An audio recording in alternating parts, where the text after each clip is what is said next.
Alors bonjour, on se retrouve après ces vacances pour une petite vidéo de rappel dans le début de ce cours de 5e. Alors le rappel va porter sur les réactions chimiques, comme ça après on pourra entamer la suite de la stochio. Alors les réactions chimiques, on sait qu'il y a un premier grand type de réaction qui est la réaction du type ABCD. Dans ABCD, le premier groupement d'atomes ou atome est chargé positivement, le deuxième négativement, et ici il en est de même parce que je vous rappelle que c'est comme ça dans la très grande majorité de toutes les molécules. Dans le tableau périodique, je vous rappelle qu'on a l'escalier, qu'à droite de l'escalier on a les non-métaux qui ont tendance à gagner des électrons et donc à devenir chargés négativement, et à gauche de l'escalier on a les métaux qui ont tendance à devenir positifs. Donc, lorsqu'on a AB et CD, il n'y a qu'une seule recombinaison possible. A va se mettre avec D et B avec C. Donc, ça nous donne une réaction qui donne AD plus CB. On n'oublie pas de remettre le C devant, vu que c'est toujours l'atome positif qui est devant. Cette réaction peut aussi prendre une autre forme du type AB plus C. Et dans ces cas-là, on a deux possibilités selon la nature de C. Si C est un non-métal et qu'il est chargé négativement, il va vouloir se combiner avec quelqu'un de positif et on aura donc la réaction AC plus B. Si à l'inverse, C est un métal et qu'il est chargé positivement, on aura une molécule du genre CB qui va être formée et CA qui sera laissé tout seul. Attention pour les atomes qui sont laissés tout seuls, il y a tout un tas de corps qui sont diatomiques quand ils sont encore pur simple. Lesquels c'était? Alors c'est Nieder-Overembeek avec NO et H et la colonne 7A du tableau périodique, c'est-à-dire le fluor, le brome, le chlore et l'iode. Ça, c'était pour le premier type de réaction et donc c'est celui-là qu'on va rencontrer le plus souvent. Maintenant, on a aussi 4 réactions qu'on avait nommées avec un petit cœur l'année passée. Pourquoi? Parce qu'elles font des choses qui sont complètement saugrenues et qui sont imprévisibles. Exemple, premièrement, un oxyde métallique plus de l'eau. Ça va toujours former un hydroxyde MOH. Alors, on va quand même mettre un exemple.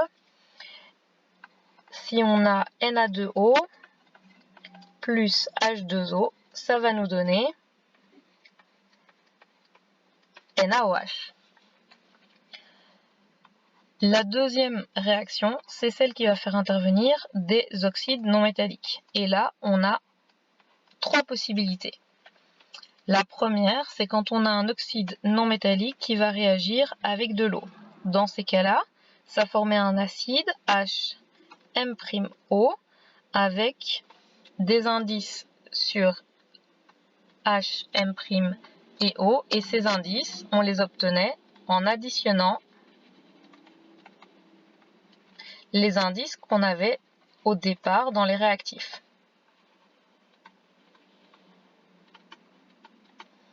Exemple, on va mettre l'exemple en bleu plutôt. Exemple, N2O3 plus H2O, ça va donner H2N2, donc 2H, 2N et O. 4. Attention, n'oubliez pas que si les indices sont tous divisibles par un même entier, on simplifiait et enfin on pondère.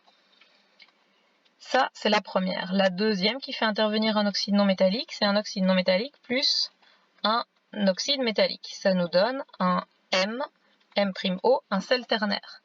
Dans ce sel ternaire, en fait, on prend le M''O, on lui ajoute H2O, on obtient HM''O, et c'est ce M''O qu'on utilise dans la réponse. Exemple, Cl2O3 plus Al2O3. On va donc prendre le Cl2O3, ajouter H2O, trouver que ça forme du H2, du Cl2O4, ça se simplifie et ça donne donc du ClO2 qui va se combiner à l'aluminium. On croise les valences et on pondère, il faut un 2 devant un L, et comme on a 6 chlore, il faut un 3 devant Cl2O3. La troisième qui fait intervenir un oxyde non métallique, c'est un oxyde non métallique plus un hydroxyde. Et là, ça nous fait de nouveau un MM'O, donc un sel ternaire, et une molécule d'eau qui va être formée par l'hydroxyde qui reste. De nouveau, le M''O, on le prend, on ajoute H2O, on récupère un M''O qu'on utilise ici. Exemple, si on prend SO3 plus NaOH, ça nous donne du SO3 qui est un oxyde non métallique qu'on va prendre, auquel on ajoute H2O, qui va donner du H2, un S et 4 oxygènes, et on utilise ça, donc SO4, qui est relié à Na, on croise les valences, et il nous reste l'OH qui va former H2O.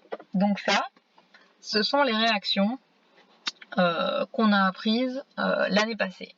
Maintenant, il y a une petite subtilité qui va venir se glisser là-dedans, qui est que l'année passée, on n'a pas vu du tout d'oxyde de phosphore. Alors les oxydes de phosphore, il y en a deux. On a du P2O3 et du P2O5. Eh bien, ces oxydes de phosphore, dès qu'on va les faire réagir avec quelque chose et dès qu'on va les faire réagir avec de l'eau, que ce soit dans une réaction directement que je vous pose, exemple comme ici un oxyde non métallique plus de l'H2O, ou que ce soit dans des réactions secondaires où on utilise ce petit truc avec H2O, en fait, on va se rendre compte que si on met un seul H2O,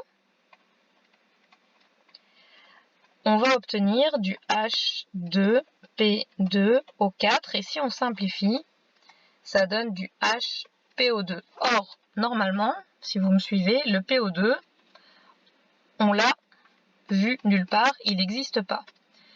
Pourquoi? Parce qu'en fait, il va falloir faire plus 3 H2O pour que ça puisse fonctionner. Donc on va prendre P2O3 ou P2O5, et on va faire plus 3 H2O, et là, ça donnera bien les groupements qu'on attend, c'est-à-dire H6P2O6, ou ici H6P2O5, 6, 7, 8, et une fois qu'on simplifie, on obtient du phosphite d'hydrogène ou du phosphate d'hydrogène. Donc, pour les groupements, donc les oxydes de phosphore, il va toujours falloir, attention, ajouter 3 H2O et pas un seul, sinon vous n'obtiendrez pas les bons groupements. Donc, on va passer à 2-3 exercices. Alors, le premier, on va faire réagir de l'hydroxyde de lithium avec du pentachlorure. Non, c'est pas ça que j'ai envie. Du pentoxyde, pardon. Avec du pentoxyde de dichlore. Ça marche mieux dans ce sens-là. Le deuxième, on va faire réagir du trioxyde de diphosphore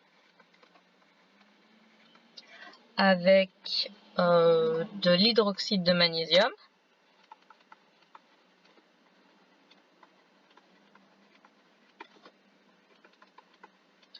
Et la troisième réaction, on va faire réagir de l'oxyde de cuivre à la valence 2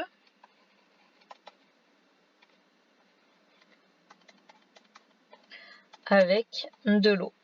Donc ce que je vous propose, c'est de mettre la vidéo en pause, de faire les exercices et puis de rallumer pour les corriger.